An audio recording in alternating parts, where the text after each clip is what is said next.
Hello বন্ধুরা, আপনারা দেখছেন self help aid world YouTube channel. বন্ধুরা, রেশন কার্ড ছাড়াই ফ্রি রেশনের সঙ্গে এবার পেয়ে যাবেন 3000 টাকা। হ্যাঁ বন্ধুরা, আপনারা ঠিকই শুনেছেন, এবার রেশন কার্ড ছাড়াই ফ্রি রেশনের সঙ্গে সঙ্গে পেয়ে যাবেন 3000 টাকা প্রতি মাসে। আপনি যদি সরকারের বিনামূল্যে রেশন প্রকল্পে সুবিধা নিচ্ছেন, কেন্দ্রীয় সরকার একটি বিশেষ প্রকল্প শুরু করেছে। সরকারের এই প্রকল্প অনুসারে আপনার রেশন কার্ড না থাকলেও আপনি বিনামূল্যে রেশনের সুবিধা পেতে পারেন। এছাড়াও সাথে পেয়ে যাবেন 3000 টাকা। এই 3000 টাকা কারা পাবেন, তার জন্য কি কি কাগজপত্র জমা করতে হবে, এছাড়াও রেশন কার্ড ছাড়া কিভাবে বিনামূল্যে রেশন পাবেন, এই সমস্ত গুরুত্বপূর্ণ আপডেটগুলি জানতে অবশ্যই ভিডিওটি পুরো দেখবেন, একটু স্কিপ করবেন না। সবার প্রথমে বন্ধুরা, আপনারা ভিডিওটি কোন জেলা থেকে দেখছেন অবশ্যই কমেন্ট বক্সে কমেন্ট করতে ভুলবেন না। ভিডিওটি একটি লাইক করে দেবেন, আর এই চ্যানেলে যারা নতুন এসেছেন প্লিজ এই ছোট্ট চ্যানেলটিকে সাবস্ক্রাইব করতে ভুলবেন না এরকম গুরুত্বপূর্ণ খবর সবার আগে জানতে। ভিডিওটি পুরো দেখুন।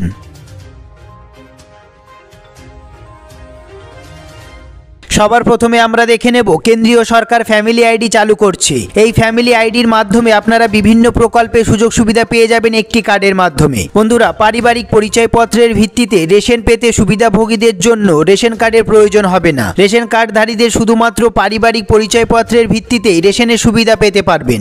এই আইডির ভিত্তিতে পরিবার সব ধরনের সুযোগ সুবিধা পাবেন। সরকারের শুরু করা এই সুবিধায় যদি আপনার রেশন কার্ড ছিঁড়ে যায় বা হারিয়ে যায়, তবে আপনার চিন্তা করতে হবে না, অর্থাৎ আপনার নতুন রেশন কার্ড তৈরি করার দরকার নেই। বন্ধুরা, এখন আপনার সমস্ত কাজ পারিবারিক পরিচয়পত্রের ভিত্তিতে হবে। এছাড়াও আপনি যদি আপনার পরিবারের পারিবারিক আইডি তৈরি করতে চান, তাহলে আসুন জেনে নেওয়া যাক এই সম্পূর্ণ প্রক্রিয়াটি। সবার প্রথমে এই ওয়েবসাইটে যেতে হবে www.familyid.up.gov.in। এই ওয়েবসাইটে যাওয়ার পর এখান থেকে চাওয়া সমস্ত তথ্য লিখতে হবে এবং এই ফর্মটি পূরণ করে দিতে হবে। এই প্রক্রিয়াটি পুরোপুরি জমা করার পরে আপনার পারিবারিক আইডিটি তৈরি হয়ে যাবে। এই নাম্বারটি আপনার কাছে নিরাপদে রাখুন, এমন জায়গায় লিখে রাখুন যেখান থেকে প্রয়োজন হলে তার সঙ্গে সঙ্গে লিখতে পারেন। হ্যাঁ বন্ধুরা, আপনি শুধুমাত্র পারিবারিক পরিচয়পত্রের ভিত্তিতে রেশন দোকান থেকে বিনামূল্যে রেশন বা সস্তায় রেশনের সুবিধা নিতে পারবেন। এই পারিবারিক আইডিটি শুধুমাত্র আপনার পরিবারের অন্যান্য পরিচয় দেখাবে। শুধু তাই নয়, এই 12 সংখ্যার পারিবারিক আইডিটির ভিত্তিতে আপনি বিনামূল্যে রেশনের সুবিধা গ্রহণের সাথে জন্ম শংসাপত্র,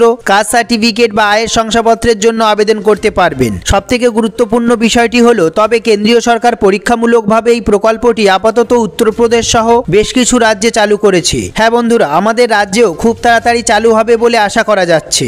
সবার প্রথমে দেখে নেব আমরা এই গুরুত্বপূর্ণ প্রতিবেদনটি। প্রতি মাসে 3000 টাকা কেন্দ্র সরকারের নয়া প্রকল্পে। কেন্দ্রীয় সরকার দেশের গরিব মানুষদের জন্য নতুন একটি প্রকল্প চালু করতে চলেছে। এর ফলে উপকৃত হতে চলেছেন দেশের বেশ কিছু দরিদ্র পরিবার। আমরা জানি যে ভারতবর্ষ হলো কৃষি নির্ভর দেশ। ভারতের অর্থনৈতিক বুনিয়াদকে এই কৃষি শিল্পই মজবুত করে তুলেছে। হ্যাঁ বন্ধুরা, ভারতে উৎপাদিত কৃষি পণ্য বিদেশে রপ্তানি করে ভারত যে টাকা লাভ করে তা ভারতের অর্থনীতিকে চাঙ্গা করে তোলে। বন্ধুরা, তবে ভারতের উৎপাদিত কৃষিজ সম্পদ নিজে নিজে তো উৎপাদিত হতে পারে না, তাই কেউ না কেউ কষ্ট করে এগুলিকে উৎপাদিত করে। ফলে ভারতের কৃষক সমাজ বছরের পর বছর রোদে পুড়ে জলে ভিজে এই সব কৃষিজ সম্পদ উৎপাদন করে চলেছে। এই পণ্যগুলি দেশে বিদেশে বিক্রি করে ভারতের অর্থনীতি ক্রমশ শক্তিশালী হয়ে উঠেছে। অর্থাৎ কৃষিজ সম্পদকে ভারতীয় অর্থনীতির মূল স্তম্ভ করে তোলার পেছনে সম্পূর্ণ অবদান ভারতীয় কৃষক সম্প্রদায়ের। এই কৃষক সমাজের দুঃখ দুর্দশা নিয়ে আমরা কেউ কোনোদিন চিন্তা করিনি। প্রতিনিয়ত ভারতীয় কৃষক সমাজের প্রতিটি মানুষ আর্থিক দুর্দশার মধ্যে দিয়ে দিন কাটাচ্ছেন। হ্যাঁ বন্ধুরা, তাদের আর্থিক অবস্থা আজ পর্যন্ত উন্নত হয়নি। তারা যেখানে ছিলেন সেখানেই রয়ে গেছেন। কিন্তু এইভাবে তো বেশি দিন চলতে পারে না। তাই ভারতের কৃষক সমাজকে অর্থনৈতিক দিক দিয়ে কিছুটা সচ্ছল করার জন্য মাননীয় প্রধানমন্ত্রী নরেন্দ্র মোদী একটি প্রকল্প চালু করেছেন। এই প্রকল্পের নাম হলো কৃষক সম্মান নিধি প্রকল্প।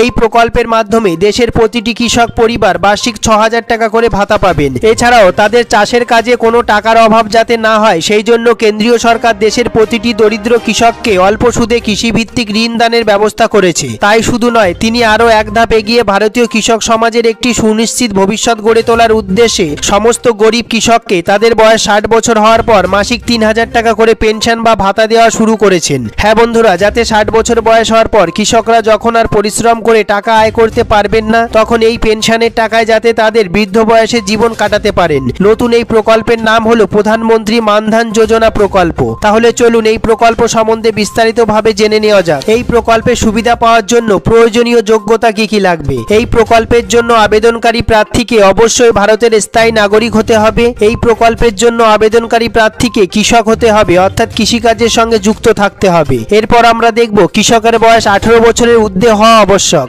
এরপর আমরা দেখে নেব আবেদনকারীদের নিজের নামে ব্যাংকের অ্যাকাউন্ট থাকতে হবে। আবেদনকারীদের অবশ্যই নিজস্ব আধার কার্ড, ভোটার কার্ড ও রেশন কার্ড থাকতে হবে। এরপর আমরা দেখে নেব এই প্রকল্পের শর্তাবলী বা আবেদন পদ্ধতি। এই প্রকল্পের সুবিধা লাভ করার জন্য কৃষকদের তাদের 18 বছর বয়স হওয়া মাত্রই নিকটবর্তী কোনো ব্যাংকে গিয়ে এই প্রকল্পের বিষয়ে বিস্তারিত জেনে নিতে হবে এবং নিজের যাবতীয় তথ্য দিয়ে এই মানধান যোজনা প্রকল্পের অ্যাকাউন্ট খুলতে হবে। এরপর কৃষকের ক্ষমতা অনুযায়ী মাসে মাসে 55 থেকে 200 টাকা পর্যন্ত টাকা জমা দিতে হবে। এরপর তাদের 60 বছর বয়স হওয়ার পর তাদের আর কোনো টাকা জমা দিতে হবে না। তখন থেকে প্রত্যেক মাসে কেন্দ্রীয় সরকারের তরফ থেকে 3000 টাকা করে পেনশন দেওয়া হবে। এরপর আমরা দেখে নেব তারা মারা গেলে তারা যে পরিমাণ পেনশন পেতেন তার অর্ধেক পরিমাণ পেনশন তাদের স্ত্রীরা পাবেন। পঞ্চায়েতের প্রধান কর্তৃক ইস্যু করা আপনার ইনকাম সার্টিফিকেট লাগবে, আপনার 1 কপি বা 2 কপি পাসপোর্ট সাইজের ছবি লাগবে এবং আপনার জমির দলিলের জেরক্স লাগবে। বন্ধুরা, এই সমস্ত কাগজপত্রগুলি অবশ্যই আপনারা রেডি করে রাখবেন। এই প্রকল্পের আবেদনের জন্য শেষ তারিখ এখনো পর্যন্ত নির্ধারণ করা হয়নি, তাই আপনি আপনার সময় মতো যে কোনো দিন আপনার নিকটবর্তী ব্যাংকে গিয়ে আপনার যাবতীয় প্রমাণপত্র এবং আপনার যাবতীয় কাগজপত্র নিয়ে এই প্রকল্পের জন্য আবেদন করতে পারবেন। বন্ধুরা, এই সম্বন্ধে আপনাদের যদি কোনো জিজ্ঞাসা থেকে থাকে, আপনাদের যদি কোনো প্রশ্ন থেকে থাকে, অবশ্যই কমেন্ট বক্সে কমেন্ট করতে ভুলবেন না। বন্ধুরা, সবার প্রথমে আপনারা ভিডিওটি কোন জেলা থেকে দেখছেন অবশ্যই কমেন্ট বক্সে কমেন্ট করবেন। ভিডিওটি একটি লাইক করে দেবেন আর এই চ্যানেলে যারা নতুন এসেছেন প্লিজ এই ছোট্ট চ্যানেলটিকে সাবস্ক্রাইব করতে ভুলবেন না। এরকম গুরুত্বপূর্ণ খবর সবার আগে জানতে ভিডিওটি পুরো দেখার জন্য অসংখ্য ধন্যবাদ।